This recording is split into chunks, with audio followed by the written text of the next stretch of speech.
We want to update you on the continuing news coming out of Minneapolis this evening. A growing group of protesters have gathered at the front of the Minneapolis 3rd Precinct. We'll give you a shot from Sky 4. You can see the front of this building is on fire.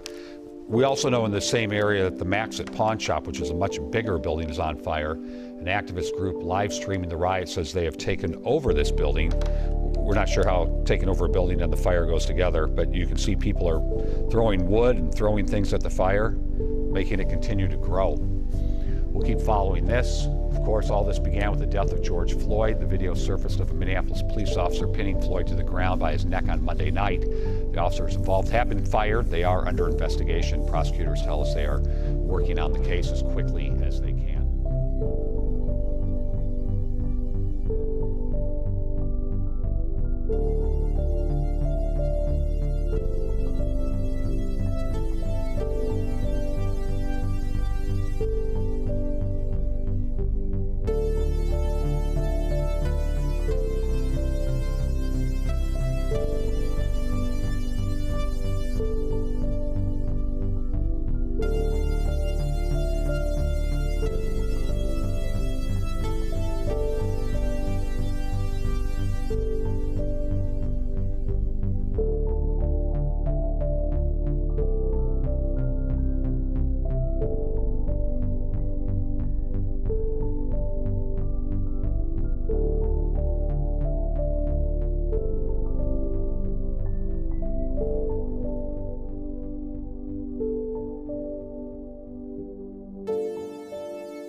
It's no secret there's been an uptick in crime on the south side of Minneapolis since the start of the summer.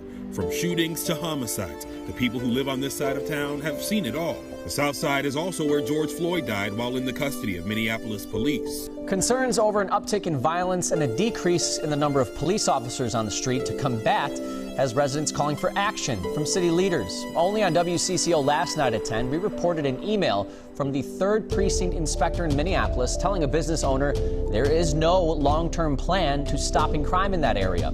As Reg Chapman reports, the cries for help and a plan of action to address the violence are growing. Business owners in the 3rd Precinct are looking for help to stop the robberies and break-ins that are impacting their livelihoods. 3rd Precinct Inspector Sean McGinty told them in an email he's lost 30% of street officers since the end of May. We're just running the police we do have ragged at this point, and they need their rest. You know, we need some kind of help from someone. Business owners in the 5th Precinct are also asking for additional protection from the uptick in violence. 2 weeks ago, they learned 8 officers protect the 20 neighborhoods that make up the precinct. Cries for help continue to come out from residents in the 4th Precinct. Help us, come and see what's going on. And we're not really getting any responses from the mayor or the city council. We feel kind of alone right now. This is something we need to treat very urgently before more people die. All the cries for help have one thing in common. All say they have not heard directly from city leaders about a plan to attack the uptick in violence. People are empowered right now because they're thinking that, oh yeah, less police force, that means we can go and have whatever kind of fun we want to have. Shooting up everybody, killing people, killing teenagers in the middle of the day. During Friday's city council meeting, not one mention of the violence or a plan to confront it. Most people we talked to for the past 4 weeks say city leaders need to step up and help residents and business owners, both who feel helpless against the violence. Reg Chapman, WCCO 4 News.